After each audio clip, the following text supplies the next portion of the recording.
Hello students, welcome back to another video. तो जैसा कि हम न्यू बैच 2026-27 की क्लासेस स्टार्ट कर चुके हैं हर एक सेमेस्टर के हर एक सब्जेक्ट की।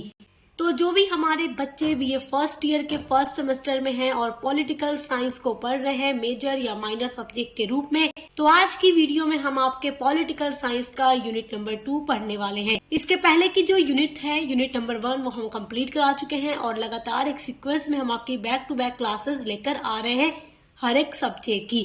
सक्सेस मास्टर पॉइंट चैनल पर अगर आप पहली बार आए हैं तो सब्सक्राइब करना मत भूलिएगा, क्योंकि यहाँ पर बीए के हर एक सब्जेक्ट की तैयारी कराई जाती है हर एक सेमेस्टर के बच्चों की। तो देखिए, जब आप बीए फर्स्ट ईयर के फर्स्ट सेमेस्टर में होते हैं और पॉलिटिकल साइंस पढ़ते हैं तो आपके पेपर का जो नाम है वो है भारतीय राष्ट्रीय आंदोलन एवं भारत का संविधान। इन सब चीजों के बारे में मैं पहले ही बता चुकी हूँ जब मैं आपका सिलेबस डिस्कस कर रही थी। तो सिलेबस अगर आपने अपना नहीं देखा है तो देख लीजिएगा, वो वीडियो चैनल पर हमारे अपलोड है। यूनिट नंबर 2 में आपको पढ़ना है संवैधानिक विकास के चरण। दूसरा टॉपिक है संविधान सभा का निर्माण। तीसरा टॉपिक है भारतीय संविधान का दर्शन। चौथा टॉपिक है नागरिकता। तो ये 4 टॉपिक आप लोगों को पढ़ना है अपने यूनिट नंबर 2 में। और आज की वीडियो में हम पढ़ेंगे संवैधानिक विकास के चरण। तो आज का वीडियो यूनिट नंबर 2 का पार्ट 1 है, जिसमें हम पहला टॉपिक पूरा डिस्कस करने वाले हैं। बाकी के टॉपिक हम अगली वीडियो में कवर करेंगे, क्योंकि एक ही वीडियो में कवर करने से वीडियो काफी लंबा हो जाता है। तो संवैधानिक विकास के चरण का मतलब क्या है, पहले इस बात को समझ लीजिए। देखिए, आप जानते हैं कि हमारे भारत का एक संविधान है जो 26 जनवरी 1950 को लागू हुआ। तो वो संविधान ऐसे ही तो लागू नहीं हुआ, उसके कुछ विकास के चरण रहे हैं। किस तरीके से संविधान बनाने के पूरे चरण चले। भारत हमारा अंग्रेजों का गुलाम था, अंग्रेज यहाँ पर अलग अलग एक्ट पारित किया करते थे। तो उन सभी के बाद जाकर के हमारे भारत का संविधान बना। जब हम आजाद हो गए 1947 में, उसके बाद संविधान बनाने की जो प्रक्रिया थी बहुत तेजी से चली थी। तो संविधान सभा ने पूरा निर्माण किया संविधान का, जो आप अगली वीडियो में पढ़ेंगे। आज की वीडियो में आपको ये जानना है कि वो कौन कौन से चरण है जिनसे हो करके जाकर हमारे भारत का संविधान बना, जो 26 जनवरी 1950 को लागू हुआ। तो संविधान तो आप जानते ही हैं क्या होता है। संविधान एक लिखित दस्तावेज है जिसमें शासन व्यवस्था से संबंधित सभी नियम और उपनियम लिखे होते हैं। संविधान के अनुसार ही सरकार का संचालन होता है। संविधान के अनुसार देश की राजनीतिक व्यवस्था का आधार संरचना निर्धारित की जाती है। किसी भी देश के संविधान द्वारा वहाँ की विधायिका, कार्यपालिका और वहाँ के न्यायपालिका सभी का संचालन किया जाता है। तो जितनी भी सारी चीजें हैं सब संविधान में लिखी होती हैं। हर एक चीज संविधान में लिखी होती है और उसी के माध्यम से शासन किया जाता है देश का।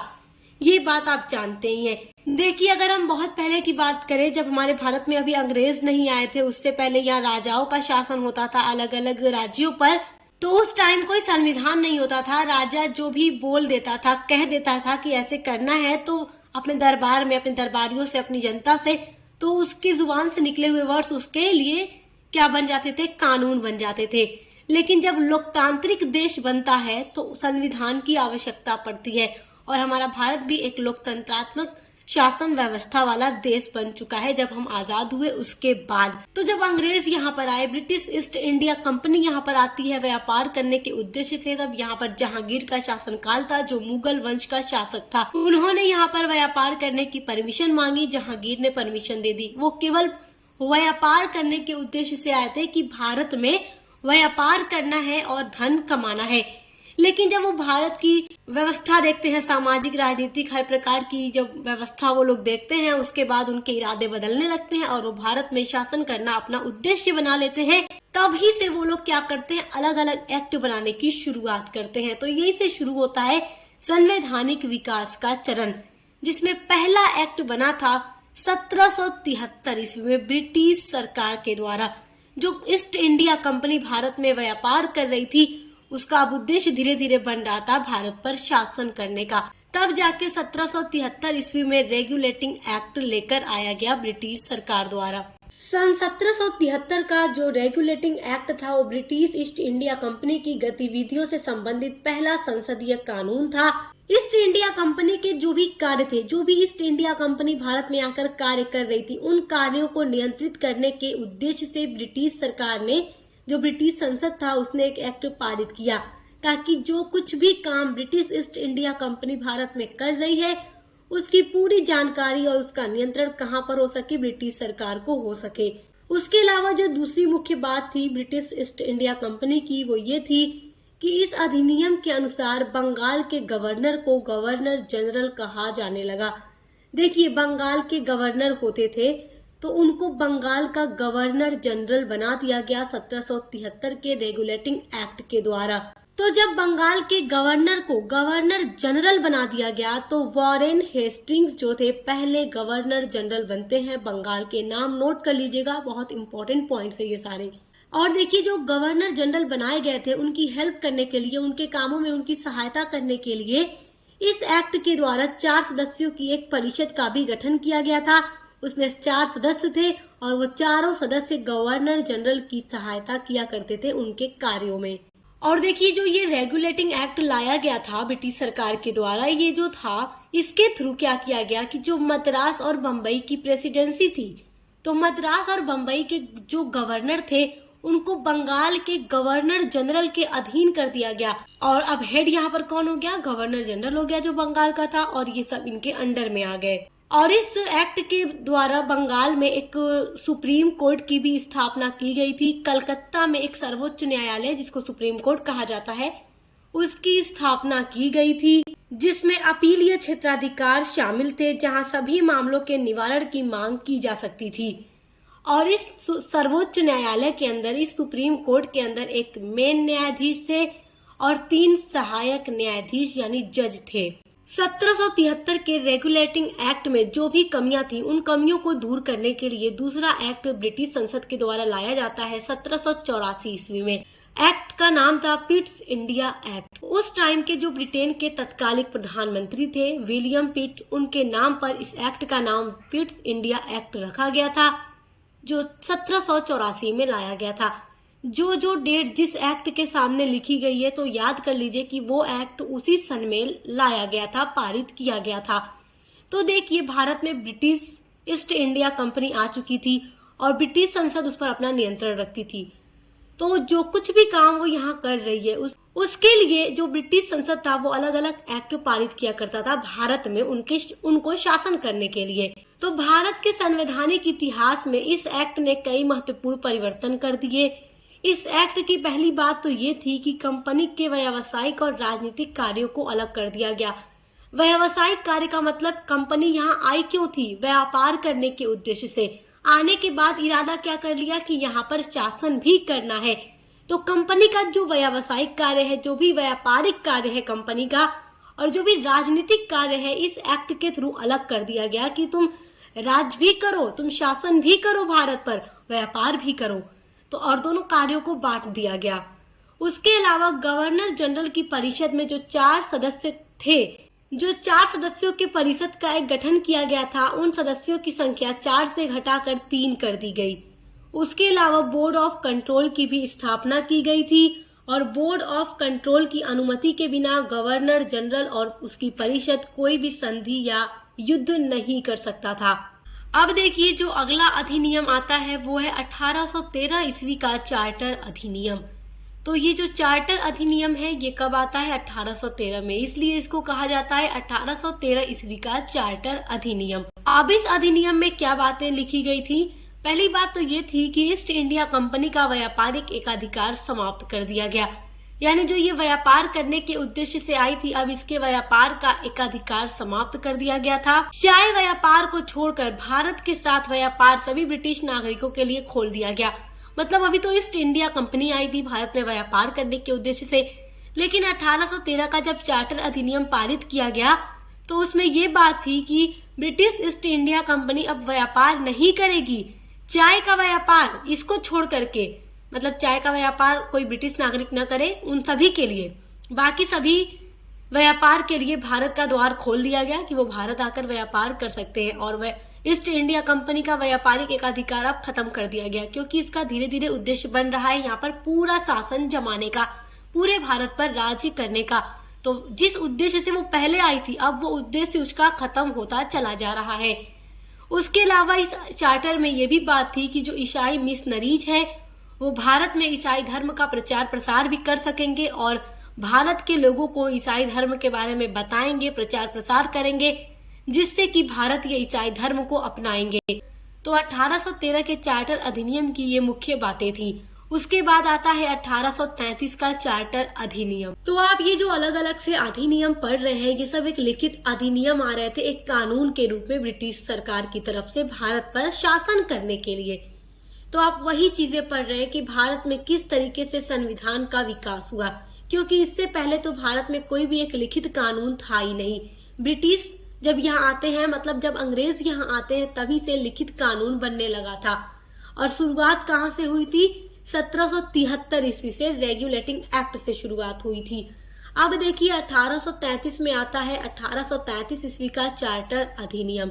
अब इस अधिनियम की पहली मुख्य बात तो ये थी कि अभी तक बंगाल का जो गवर्नर जनरल था, अब उसको पूरे भारत का गवर्नर जनरल बना दिया गया। जो बंगाल का गवर्नर जनरल होगा वो अब पूरे भारत का गवर्नर जनरल होगा। पहले आपने देखा कि बंगाल के गवर्नर को गवर्नर जनरल बनाया गया। उसके बाद 1833 के चार्टर अधिनियम में क्या किया गया कि बंगाल के गवर्नर जनरल को भारत का गवर्नर जनरल बना दिया गया। और भारत का पहला गवर्नर जनरल बनने वाला ब्रिटिशर्स कौन था, यानी अंग्रेज कौन था? लॉर्ड विलियम बेंटिक था। तो नाम याद रखिएगा, ये नाम आपको बहुत अच्छे से याद होना चाहिए। कॉम्पिटिटिव एग्जाम में ये सारे क्वेश्चन पूछे जाते हैं। जिनका ऑब्जेक्टिव पेपर होगा उनसे भी पूछा जाएगा, बाकी सब्जेक्टिव वालों के लिए तो पूरा इम्पोर्टेंट है, ताकि ऐसे ही अपना आंसर वो लिख कर आएंगे एग्जाम में। अब देखिए जो 1833 का चार्टर अधिनियम आया था, इससे क्या हुआ कि कंपनी का व्यापारिक एकाधिकार पूरी तरीके से समाप्त कर दिया गया। मतलब कि 1813 में क्या था, व्यापारिक एकाधिकार समाप्त किया गया था। चाय को छोड़कर अन्य ब्रिटिश नागरिक भारत के साथ व्यापार कर सकते थे। लेकिन अब क्या हुआ, अब इसमें क्या हुआ, 1833 के चार्टर अधिनियम आने के बाद क्या हुआ कि ब्रिटिश ईस्ट इंडिया कंपनी का जो पूरा एकाधिकार था व्यापार करने का भारत के साथ, वो पूरी तरीके से समाप्त कर दिया गया। मतलब ये अब व्यावसायिक कंपनी नहीं रही। अब ये भारत पर शासन करना अपना पूरा उद्देश्य बना लेती है और भारत पर ये शासन करती चली जा रही थी। इसके उद्देश्य बढ़ते जा रहे थे और ये भारत पर इसकी नजरें और बढ़ती चली जा रही थी। तो जो ब्रिटिश ईस्ट इंडिया कंपनी थी वो समझिए कि भारत पर शासन ही कर रही थी। जब आप हिस्ट्री को पढ़ते हैं तो आप देखते हैं किस तरीके से British east India company Bharat के लोगों के साथ अत्याचार शोषण करती थी, उनसे कर वसूलती थी, उनसे नील की खेती वगैरह सब कुछ वो लोग कराते थे धीरे धीरे। तो आप वो सब कुछ तो हिस्ट्री में पढ़ ही चुके हैं। आप पॉलिटिकल साइंस पढ़े तो यहाँ आप ये देख रहे हैं कि संविधान का विकास कैसे हुआ। अब देखिए 1833 के चार्टर अधिनियम के बाद आता है 1853 का चार्टर अधिनियम। ये जो अधिनियम था अंतिम चार्टर अधिनियम था। मतलब इसके बाद चार्टर अधिनियम नहीं आया, कुछ और आया। तो वो क्या है अब आगे देखेंगे। 1853 का जो चार्टर अधिनियम आया था तो उसमें क्या बात थी। अब आप सोचेंगे कहाँ से आया था। देखिए सारी चीजें ब्रिटिश सरकार की तरफ से आ रही थी, क्योंकि यहाँ ब्रिटिश ईस्ट इंडिया कंपनी शासन कर रही थी। और जब 1853 ईस्वी का चार्टर अधिनियम आता है तो इसमें ये बात लिखी गई थी कि कंपनी का जो शासन है वो कभी भी समाप्त किया जा सकता है। अब देखिए अगर कंपनी का शासन समाप्त कर दिया जाएगा तो शासन किसके हाथ में जाएगा? डायरेक्ट ब्रिटिश क्राउन के हाथों में जाएगा। तो अभी तक तो यहाँ कंपनी शासन कर रही है। और 1853 के चार्टर में ये भी बात कह दी गई कि अब कंपनी के शासन को कभी भी खत्म किया जा सकता है, क्योंकि अब उन्हें नहीं लग रहा, मतलब ब्रिटिश संसद को ऐसा लग रहा होगा कि कंपनी का शासन हटा देना चाहिए और शासन सीधे ब्रिटिश क्राउन के हाथों में रख देना चाहिए। 1853 ईस्वी के चार्टर की एक मुख्य बात यह भी है कि यहाँ सिविल सेवा परीक्षा की भी शुरुआत की गई।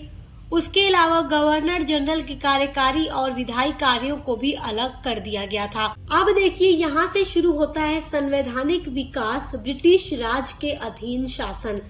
तो 1857 ईस्वी में विद्रोह होता है। 1857 ईस्वी की क्रांति आप लोगों ने पढ़ी है, मैं आप लोगों को पढ़ा चुकी हूँ। आप लोग यूनिट नंबर 1 में अपने पढ़ चुके हैं 1857 ईस्वी की क्रांति, जो कि प्रथम राष्ट्रीय आंदोलन के नाम से जाना जाता है। तो मैं आपको यूनिट नंबर 1 में पढ़ा चुकी हूँ। तो 1857 की जब क्रांति होती है तो उसके बाद से ही क्या होता है कि जो कंपनी अभी तक शासन कर रही थी हमारे भारत के ऊपर, कौन सी कंपनी शासन कर रही थी? ब्रिटिश ईस्ट इंडिया कंपनी शासन कर रही थी।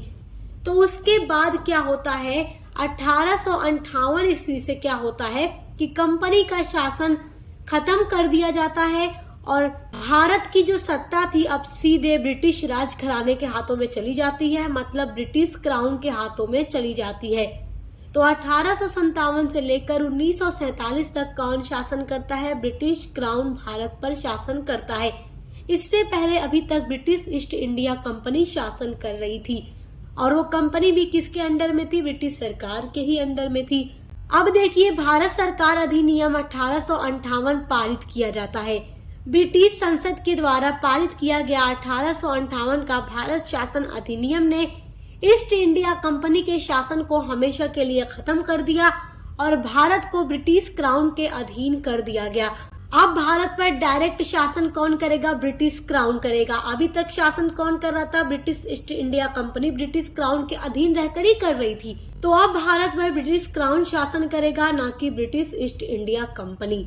भारत सचिव का पद भी स्थापित किया गया 1858 के भारत सरकार अधिनियम के द्वारा। और देखिए, बोर्ड ऑफ कंट्रोल की जो स्थापना की गई थी, आपने पढ़ा पिट्स इंडिया एक्ट में बोर्ड ऑफ कंट्रोल की स्थापना की गई। तो जब 1858 ईस्वी का भारत सरकार अधिनियम लाया जाता है, भारत शासन अधिनियम लाया जाता है, तो उस अधिनियम के द्वारा बोर्ड ऑफ कंट्रोल को भी हमेशा के लिए खत्म कर दिया जाता है और भारत के गवर्नर जनरल को अब भारत का वायसराय बना दिया गया। तो आप लोग जब हिस्ट्री पढ़ते हैं तो ये भी पढ़ते हैं भारत का गवर्नर, भारत का गवर्नर जनरल, बंगाल का गवर्नर जनरल, भारत का वायसराय। तो अलग अलग जो ब्रिटिश सरकार कानून लेकर आ रही थी, लिखित कानून, उसके द्वारा वो अपने हिसाब से चीजें बदल रही थी। अब जब 1858 ईस्वी में ब्रिटिश क्राउन के हाथों में भारत की सत्ता चली जाती है और भारत की महारानी कौन बन जाती है? महारानी विक्टोरिया, जो कि उस समय इंग्लैंड की महारानी थी। उसके हाथ में भारत की सत्ता चली गई और अब भारत के गवर्नर जनरल को भारत का वायसराय बना दिया गया और भारत का पहला वायसराय बनने वाला अंग्रेज कौन था? लॉर्ड कैनिंग था। तो नाम याद रखिएगा। अब देखिए, भारत के वायसराय के माध्यम से भारत के प्रशासन को नियंत्रित किया जाता था।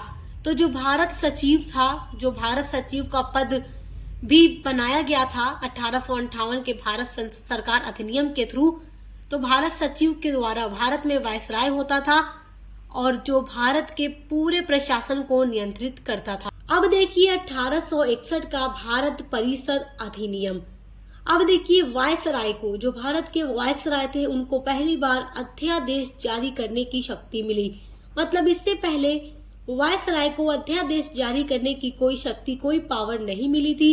1861 का जब भारत परिषद अधिनियम लागू किया जाता है ब्रिटिश सरकार द्वारा, तब जाकर वायसराय को ये शक्ति मिलती है और मुंबई और मद्रास की जो प्रेसिडेंसी थी उसको पुनः विधायी शक्तियां प्रदान कर दी गई। आपने रेगुलेटिंग एक्ट में देखा था, मुंबई और मद्रास की जो प्रेसिडेंसी थी वो बंगाल के गवर्नर जनरल के अधीन कर दी गई थी।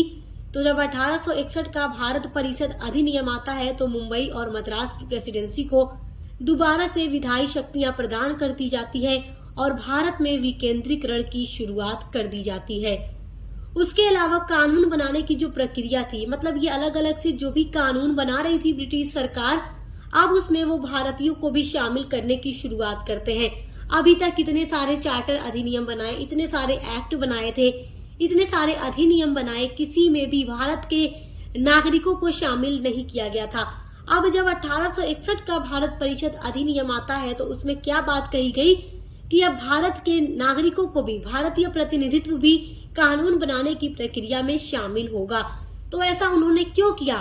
क्योंकि देखिए, जब भी ब्रिटिश सरकार अलग अलग एक्ट लेकर आती थी, अलग अलग कानून भारतीयों के ऊपर थोप रही थी और अपनी मर्जी भारतीयों पर चला रही थी, तो भारतीय विद्रोह करते थे, आंदोलन करते थे। लगातार भारत के लोग आंदोलन कर रहे थे।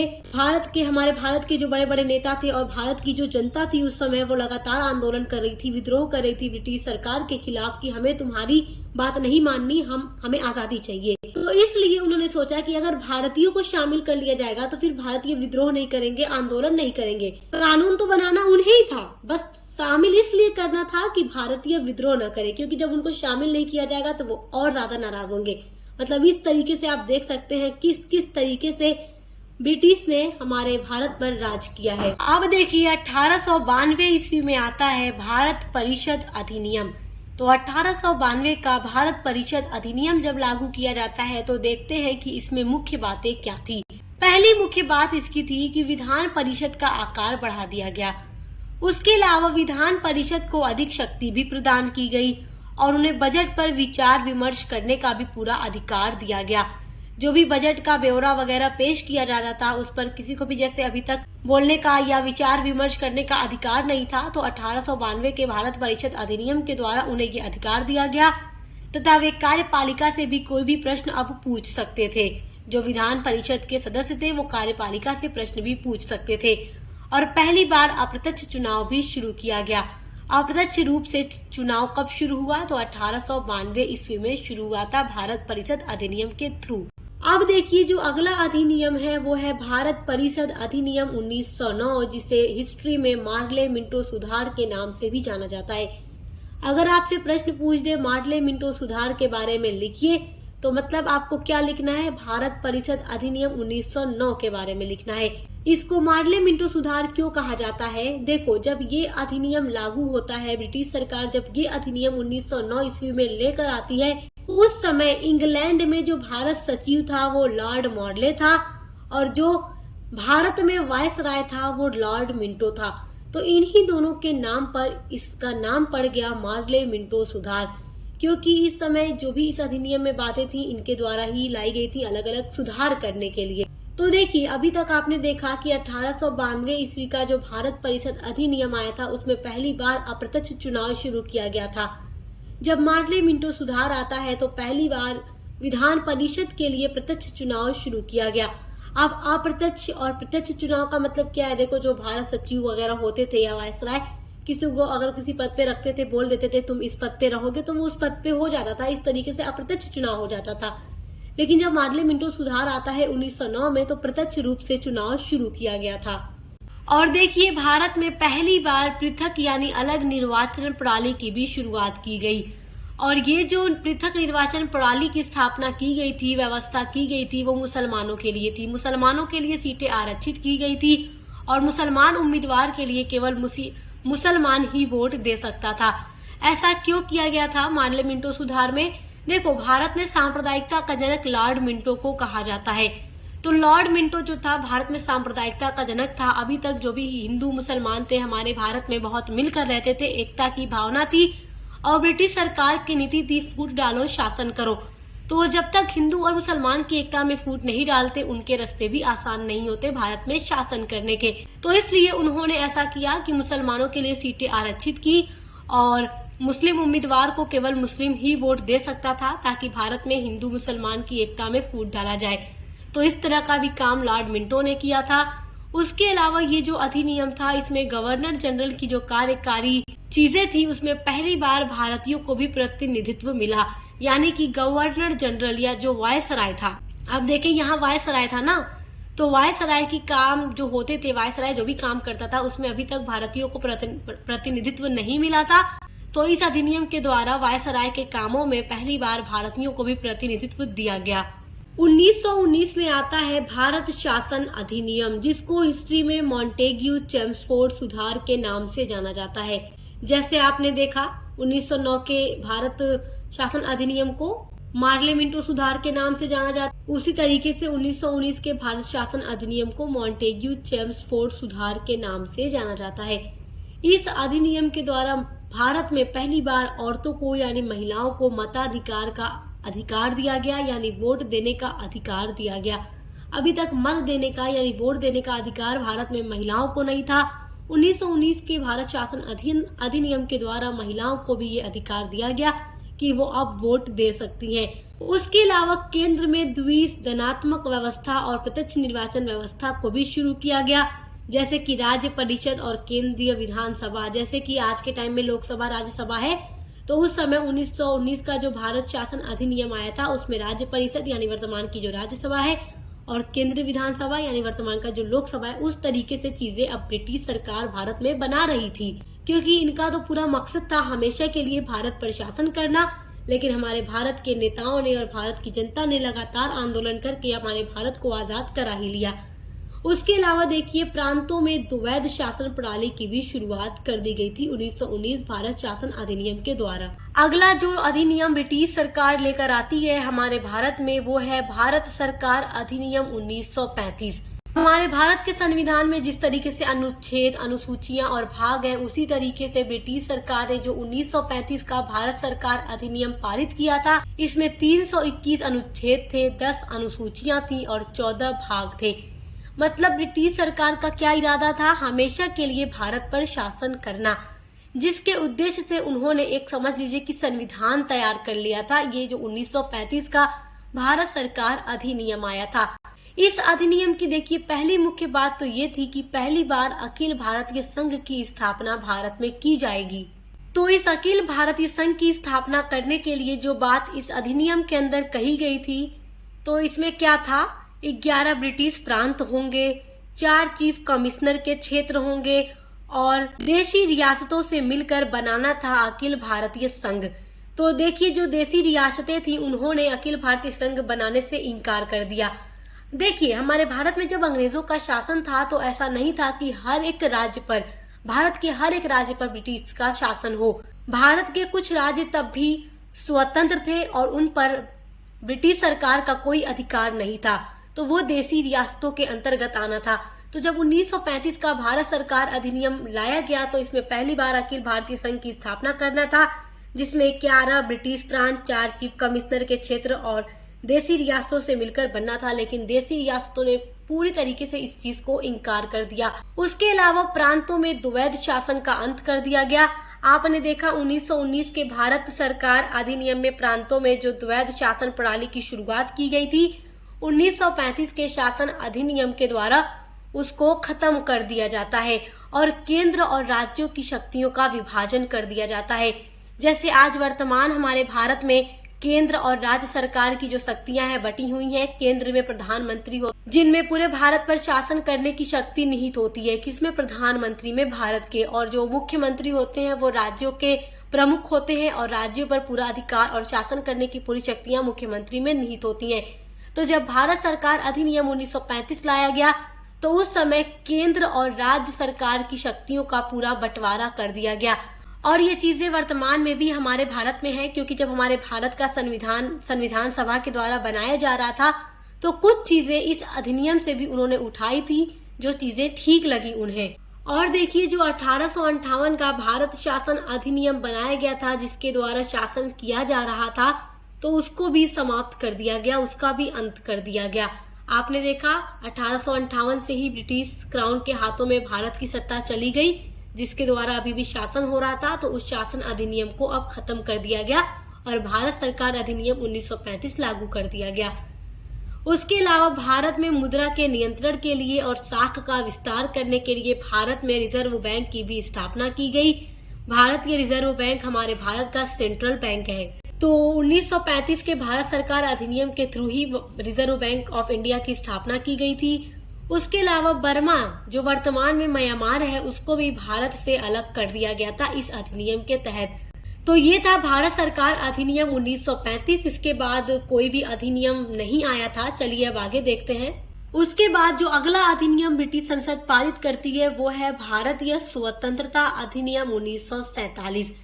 जो भारत सरकार अधिनियम 1935 बनाया गया था, उसके तहत तो ब्रिटिश सरकार का पूरा इरादा था कि भारत में शासन करना है, जिसके लिए उन्होंने लंबा चौड़ा एक पूरा संविधान ही तैयार कर लिया था। लेकिन हमारे भारत के महापुरुषों ने, हमारे भारत के नेताओं ने, लीडर्स ने और भारत की जनता ने जमकर आंदोलन किया ब्रिटिश सरकार के खिलाफ और फाइनली 1947 में हम हमेशा के लिए ब्रिटिश क्राउन से आजाद हो गए, ब्रिटिश शासन से आजाद हो गए। तो देखिए 18 जुलाई 1947 ईस्वी को ब्रिटिश संसद के द्वारा भारतीय स्वतंत्रता अधिनियम 1947 पारित कर दिया गया और इसमें मुख्य बातें क्या थी कि 15 अगस्त 1947 को ब्रिटिश भारत आजाद हो जाएगा। तो 14 अगस्त को और 15 अगस्त 1947 को ब्रिटिश भारत जो था दो अलग अलग राष्ट्रों के रूप में, भारत और पाकिस्तान के रूप में आजाद हो गया और हमारे भारत में 15 अगस्त को प्रतिवर्ष स्वतंत्रता दिवस मनाया जाता है और पाकिस्तान में 14 अगस्त को हर साल मनाया जाता है और हम भारत के 15 अगस्त को मनाते हैं हर साल बहुत ही खुशी के रूप में। उसके अलावा जो वायसराय का पद था, भारत के वायसराय का पद जो था, इस अधिनियम के तहत हमेशा के लिए खत्म कर दिया गया और उसके स्थान पर गवर्नर जनरल का पद वापस से लेकर आया गया। और भारत, स्वतंत्र भारत, क्योंकि भारत तो अब आजाद हो चुका था, तो स्वतंत्र भारत में, आजाद भारत में प्रथम और अंतिम जो ब्रिटिश गवर्नर जनरल थे वो लॉर्ड माउंटबेटन थे। तो ये नाम भी आपको याद रखना है कि स्वतंत्र भारत के पहले और आखिरी गवर्नर जनरल कौन थे, तो लॉर्ड माउंटबेटन थे। और भारत सचिव का जो पद था उसको भी हमेशा के लिए समाप्त कर दिया गया। और जब तक हमारे देश की संविधान सभा हमारे भारत के लिए नए संविधान का निर्माण कर रही थी, तब तक 1935 के अधिनियम के अनुसार ही भारत में शासन किया गया। जब हम आजाद हो गए थे 15 अगस्त 1947 को, तो अभी तक हमारे भारत का नया संविधान नहीं बना था। तो उस समय जिस अधिनियम के तहत शासन किया गया वो कौन सा अधिनियम था, जो ब्रिटिश सरकार ने बनाया था, 1935 का अधिनियम। उसके बाद 26 जनवरी 1950 को हमारे भारत का संविधान लागू किया गया, जिसको बनाने में 2 साल 11 महीना 18 दिन का पूरा समय लगा था। तो आई होप कि भारत का संविधान किस तरीके से बना, भारत के संवैधानिक विकास का चरण क्या है, वो आप बहुत अच्छे से समझ गए होंगे। किस तरह 1773 से शुरुआत होती है, 1947 में हम आजाद होते हैं और 1950 में 26 जनवरी को हमारा संविधान हमेशा के लिए लागू कर दिया जाता है। तो आई होप कि आज का टॉपिक आपको बहुत अच्छे से समझ में आ गया होगा। इसी तरीके से लगातार हम वीडियोस अपलोड कर रहे हैं, तो चैनल को सब्सक्राइब करना मत भूलिएगा। मिलते हैं अगली वीडियो के साथ।